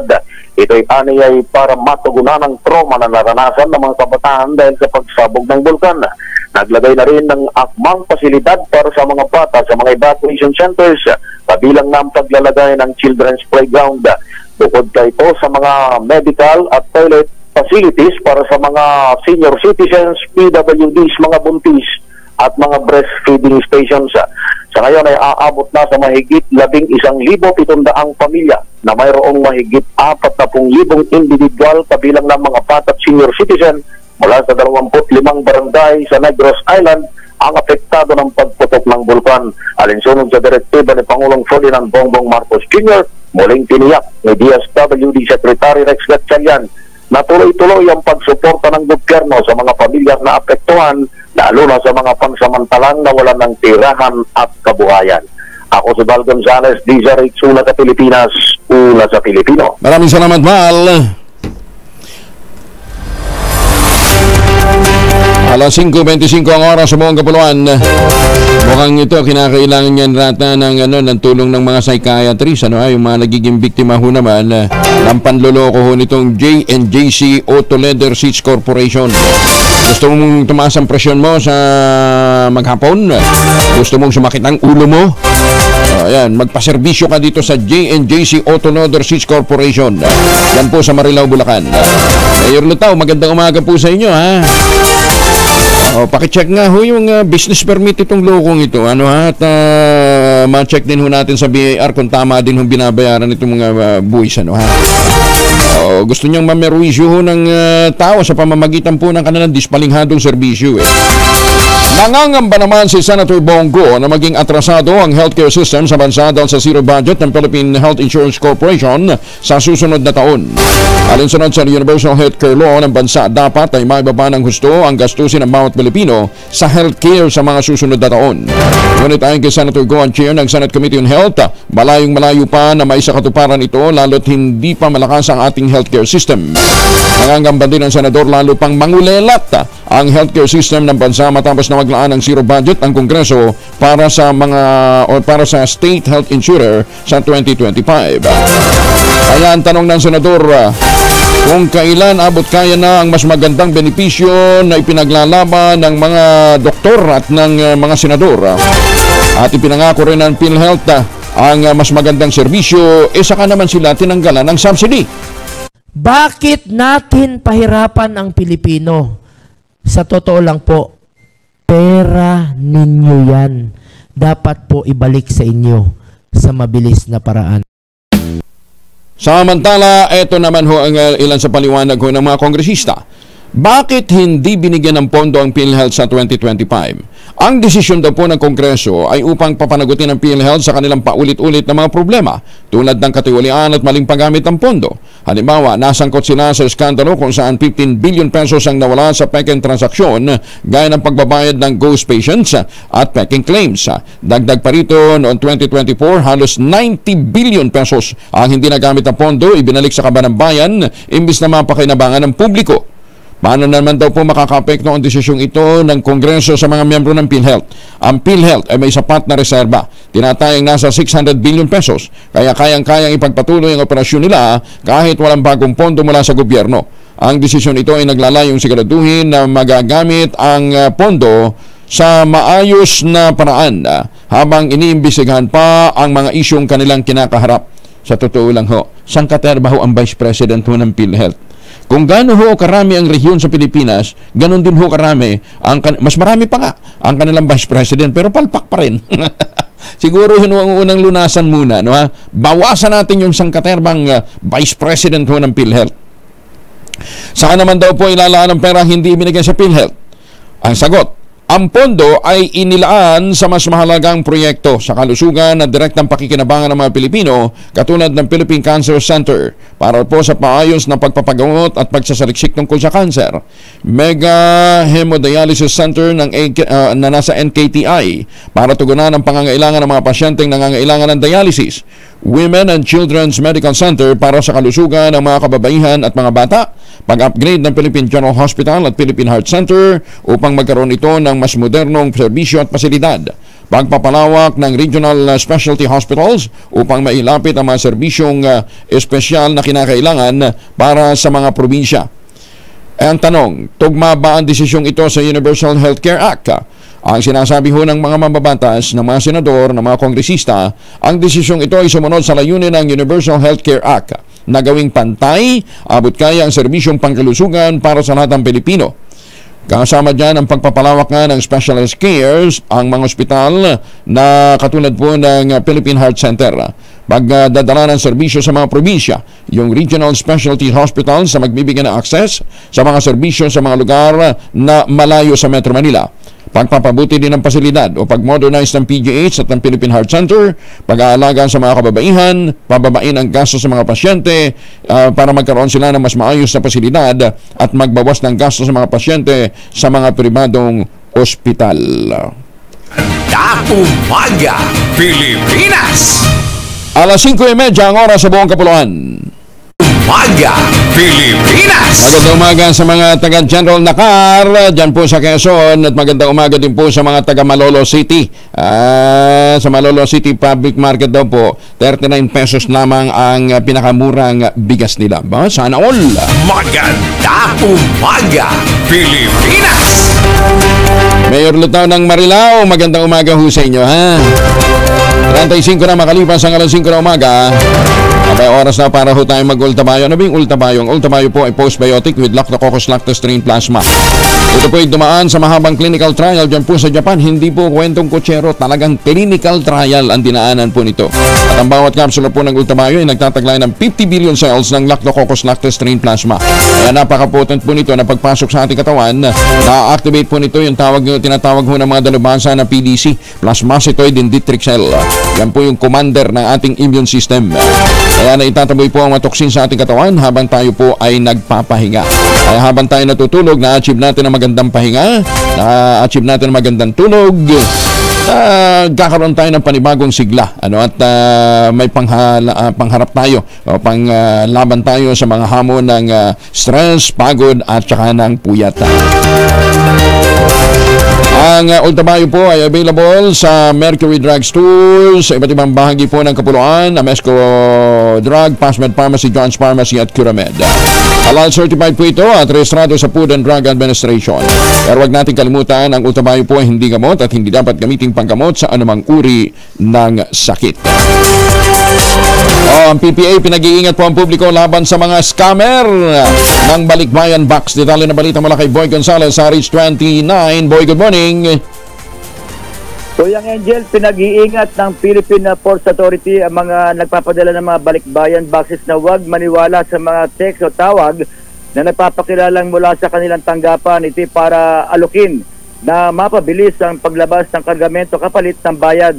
Ayon kay PPA General Manager Jay Santiago, huwag maniwala sa mga ganitong uri ng panloloko kung saan dapat ay makipag-transaksyon lamang sa mga lehitimong mga nagpo-provide ng door-to-door cargo handling service. Sinabi pa ni Santiago na wala rin katotohanan ng sinasabi ng mga scammer na kapag hindi nagbigay ng suhol ay papaalisin ang barko kung saan nakakarga ang kanilang mga balikbayan boxes. Giti Santiago, ang Bureau of Customs ang napoproseso ng mga balikbayan box at sila rin ang bahala sa inspeksyon at pagpapadala nito sa bansa. Bukod dito, nagpaalala rin si Santiago sa mga nagpaplano na magpadala ng balikbayan box na agahan ang pagpapadala nito upang matiyak na makarating sa kanilang mga pamilya sa Pilipinas ngayong holiday season.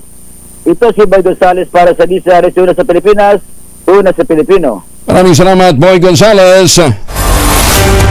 Tinatawag ng contempt ng House Quad Committee si Police Colonel Hector Grijaldo, dating hepe ng Mandaluyong City Police. Ito dahil sa 4 na beses na pang-isnab ni Grijaldo sa pagdanig ng komite hinggil sa kaso ng pananambang kay dating PCSO Board Secretary Wesley Barayuga. Paliwanag ng abogado ni Grijaldo, may dinaramdam itong pananakit ng balikat kaya hindi makadalo sa pagdanig ng kamera. Hindi na ito pinalusot ni Taguig City Representative Ma'am Zamora. Agad na nagmosyon na i-cite in contempt si Grijaldo. Pinagundahan naman ito ni Quadcom Chairperson Robert H. Barbers at din ang lahat ng mga miyembro ng Mega Panel. Matatandang inakusahan din ni Grijaldo ang Quad Committee ng pagharap nito sa Senado na pinipuwersa umano siya para kumpirmahin ang testimonya ni dating PCSO General Manager Royina Garba na nagtuturo kay dating Pangulong Rodrigo Duterte na nasa likod ng pagpatay kaugnay ng ipinatupad na war on drugs. Pumapila naman si Assistant Minority Leader Congressman Rog Gutierrez kay Vice President Sara Duterte, harapin na ang kasong isinampa laban sa kanya. Ito ay matapos na muling hindi sumipot ang Vice Presidente sa pagdanig ng National Bureau of Investigation hinggil sa kill threat laban kay Pangulong BBM at 2 iba pa.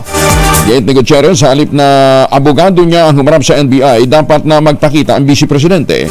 Bagamat ginagalang umano nito ang desisyon ng Office of the Vice President, dapat naman samantalahin ng Vice Presidente ang summon ng NBI para malinis ang kanyang pangalan, ganyan din ang kanyang tanggapan. Inimok naman ni Senator Amy Marcos ang Pangulong Bongbong Marcos na utusan na ang Kongreso. Huwag nang ipagpilitan ang impeachment laban kay Vice President Sara Duterte. Sabi ng Presidential Sister, kung meron mang isinampa laban sa pangalawang Pangulo, lalo lamang magkakawatak-watak ang sambayanan ngayong panahon ng Kapaskuhan kung hindi na ito pangimasukan ng Pangulo. Bukod dito, nangangamba din si Senator Amy na magpulasa ng mga investors sa gitna ng salpukan ng 2 pinakamataas na opisyal ng pamahalaan. Pinakaayawan niya ng mga mamumuhunan ang unpredictability at political anxiety dahil hindi nila alam kung saan direksyon patungo ang isang bansa, partikular na ang mga umiiral na patakaran at regulasyon.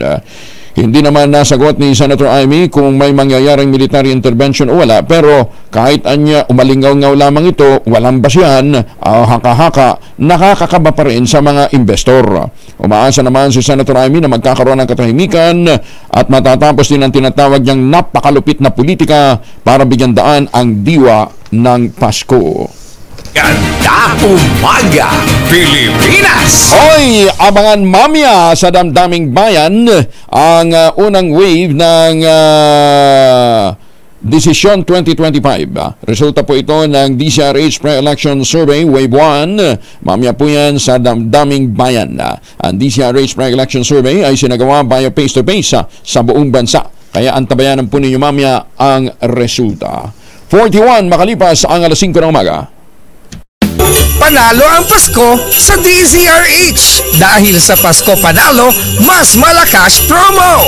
Tutok lang sa DZRH at manalo kapag kayo'y aming natiempohan na nakikinig sa DZRH AM o nanonood sa DZRH TV at DZRH Facebook. Instant may pamasko ka na, may aginaldo ka pa. 1,000 pesos na aginaldo, may pamaskong Noche Buena basket pa. Mula yan sa DZRH. Lakasan lang makinig sa DZRH Radio at tutok lang sa DZRH TV at DZRH Online. Dahil ang DZRH, una sa Pilipinas, una sa Pilipino.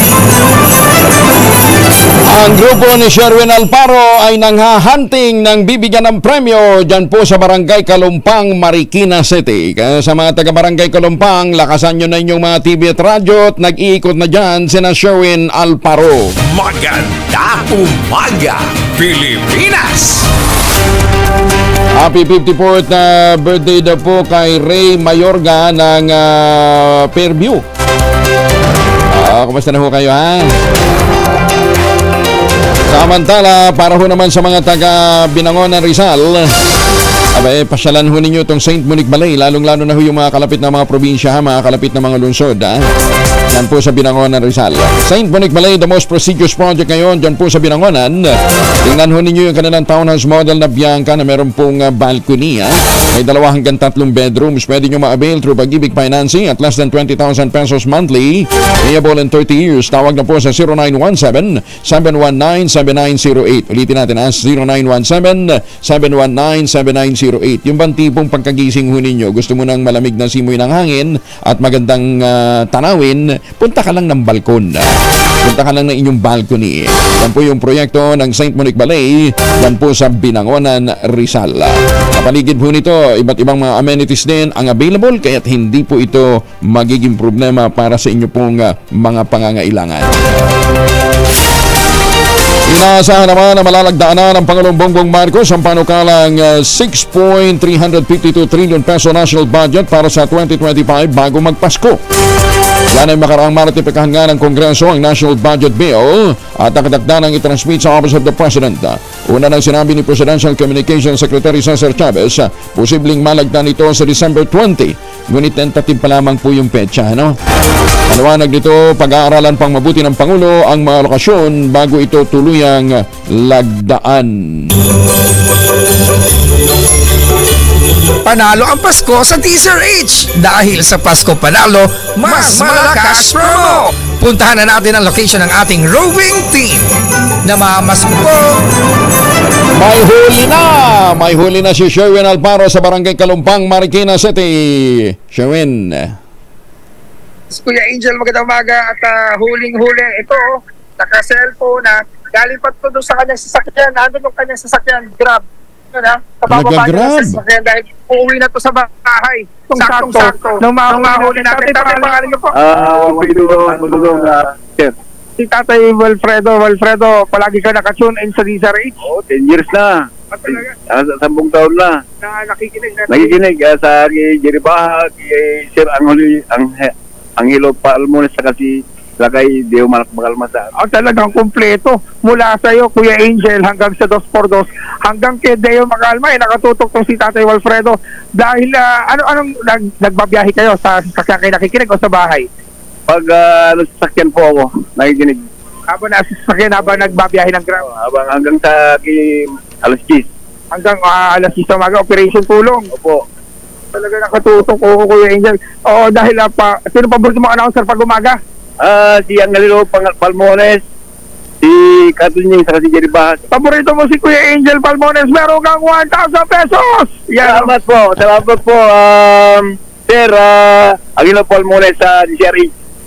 Siyempre, hindi lang yan. Dahil pauwi na siya talaga, Angelo. Ito tingnan mo yung bahay nila. Yan yung gate. Ayan ang gate. May accident sila. At nung matsempohan nga natin sa daan to si Tatay, napagtanongan natin kung nakatutok siya sa DZRH. Ayun, positive nakatutok dahil mula sa programa mo hanggang sa programa nila Deo Makalma at ni May Binawan na Operation Tulong, napapakinggan niya. At syempre meron ka rin DZRH Grocery. Kaya para sa yan. At meron pa yan, hindi lang yan, meron ka pang DZRH Umbrella. Ayan, para kapag umulan, mayroong mga sakay na kailangan ng payong. Yan, ano masasabi mo kay Kuya Angel? Kuya Angel, maraming salamat po sa tulong, sa DZRH po, sa lahat ng programa si Katon Ying, saka si Deo Makalma po. Ayan, Thank you very much. Mas mabuhay kayo. Ngayon ko lang nalaman, Sherwin, si Jerry pala Makalma ang apelido. Jerry Makalma. Hanggang kay Jerry Makalma. Magagalit si Mayor Deo. Hindi na siya mananalo sa eleksyon ng Star City. Ay, teka muna, Sherwin, pakitanong nga kay tatay, nakakakota ba naman siya sa kanyang Grab service ngayon? Kumukota naman kayo. Hindi kagaya na po. Ngayon, tiis-tiis lang po, sir, na pag-drive. Tiis-tiis, teka muna, di ba peak season ngayon eh. Peak season ngayon, Sherwin eh. Oo, peak season, pero ba't mahirap? Traffic, traffic. Yun, Angelo, talaga ng mga, yun ang kalaban natin pag ganitong panahon, yung traffic. Kaya doon sa mga lumalabas ng bahay na pupunta ng Christmas party na wala naman talaga pupuntahan, una kayong lumabas, wala naman kayong pupunta ng Christmas party. Parang nagpaparinig Pero alam mo, nakakatuwa ngayon, Sherwin, mga naka-dress to kill, di ba? Biglang sasakay ng angkas. Kasi pahirapan eh. Di ba? Ang gaganda ng forma, biglang makikita mo nakasakay sa motor. Naka-back ride. Kasi, gaya nga, sabi nga ni tatay, ano ba si tatay? 24 hours? 24 hours ang biyahe nyo? Hindi po, panggabi po ako. Panggabi. Panggabi, tapos natutulog dito sa madaling araw na. Tapos babiyahe uli ng hapon. Gabi. Gabi po, mga 9 o'clock. Gabi. Bakit naman bumabiyahe para yung traffic? Bakit night shift ang gusto nyo, Tang? Bakit daw gusto nyo panggabi? Yung traffic po, madaling ihatid yung pasahero. Hindi ba delikado? Oo. Hindi ba natatakot yun? Delikado? Hindi naman po. Walang Diyos. Alam po kung talagang masama yung sakay ko. Kasi 10 years na ako sa Grab. Nararamdaman niya kaagad. Hindi pakaramdam nito si tatay. Pag alam niya gagawa ng masama, baba. Pero alam mo, tayo lang, hindi naman nanonood si ma'am, baka naman kaya gusto nyo gabi bumiyahe para hindi nyo makasama si Mrs. sa gabi. Sir, wala si, wala ba si Mrs. Nasaan? Abroad? Matagal na sa abroad, sa Dubai. Sa abroad? Nanay ng mga bata. Ayun, OFW pala sa Dubai. 20 years na. Nagtatrabaho doon o kasama lang na inyong mga anak? Nagtrabaho po. Ang tatlo kong anak nandito po sa Marikina po. Okay, kita mo naman talaga. Batiin nyo at malakas tayo sa Dubai ngayon. Maraming nanonood sa Dubai. Binabati ko po ang asawa ko sa Dubai. Si Ed Salvador po. Ayan, oo. Merry Christmas pala. Wala man lang I love you. Hindi ka pa umuwi. I love you. Ayan. Matagal ka na din. Ayan. Anong gift nyo kay ma'am? Anong regalo nyo pag regalo siguro yung kalusugan lang, sir, sa kanya. Kalusugan. Kalusugan namin. Bawat pamilya. Sige, okay. Good luck. Regalo ko yung na kaligtasan at yung kalusugan ng bawat membro ng pamilya sapat na ngayong kapaskuhan. Kaya naman sa mga nais manalo ng 1,000 pesos lagi dumutok sa DZRH, baka yung susunod nating winner sa DZRH Pasko Panalo Promo. RH number 6, Sherwin Bata Alvaro, DZRH, una sa Pilipinas, una sa Pilipino. Maraming salamat, Sherwin. Naku, ang dami nagtatanong dito. Kailan ka daw pupunta dito sa may bandang, anong lugar na yun sa Makati? Basta may binabanggit kanina sa Makati. Tsaka kung pupwede din daw. Ayun. Magandang umaga sa mga taga San Mariano, Isabela. Naimbag na bigat ka na kayo amin sa ating mga kababayan dyan po sa Isabela. Magandang umaga, Pilipinas! Iniyag naman ang Philippine Embassy at Consul General sa Estados Unidos na paigtingin ang ugnayan ng mga opisyal ng Amerika at ng Pilipinas para masiguro ang kapakanan ng mga Pilipinong naninirahan sa US. Sa gitna ito ng plano ni US President-elect Donald Trump na baguhin, higpitan pa ang immigration policy sa Amerika. Bukod pa rito, siniguro rin ng Philippine Embassy at ng Consul General ang patuloy na pagbibigay ng consular services sa mga Pilipino anuman ang kanilang immigration status. Una nang sinabi ni President Trump, plano niya na magpaalis ng lahat ng mga illegal immigrants sa Estados Unidos oras na maupo ito sa pwesto. Kinasuhan naman ang Department of Justice ng 41 kaso ng tax evasion ang dalawang construction company.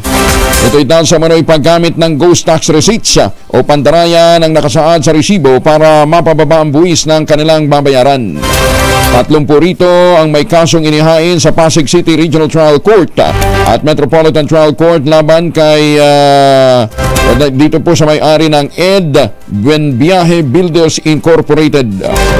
Sa Malabon RTC naman at Manila MTC, isinampa ang 4 na kaso laban sa Limhauco Metal Industrial Incorporated. Una nang kinasuhan ng 6 na iba pang mga kumpanya dahil naman sa pagbibenta ng nasabing mga resibo.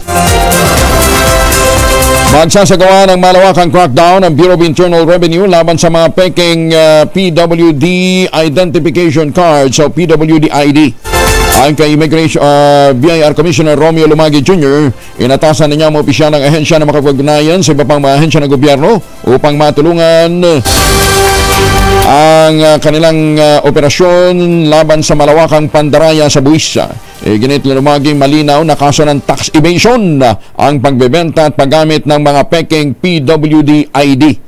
Sa rekord ng BIR, umabot na ng 88.2 billion pesos ang nawawalang kita ng gobyerno noong pa lamang 2023 dahil sa mga paggamit ng mga peking PWD ID. Ayan na. Actually, madali hong i-verify ito eh.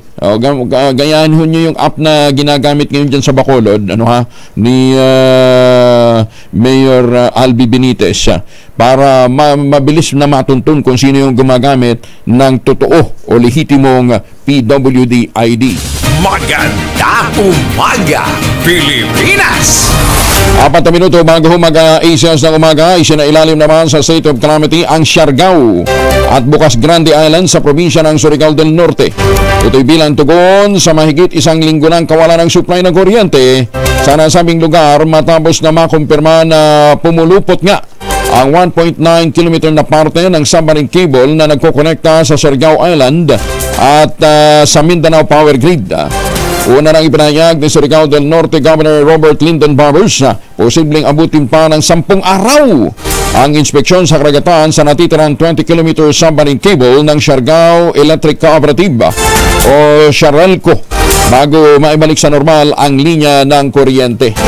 Ang kagandahan ho nito, sabi nga na ating kaibigang si Kenneth Shaw, doon daw po sa Siargao, tuloy pa rin ho ang dating ng mga dayuhan.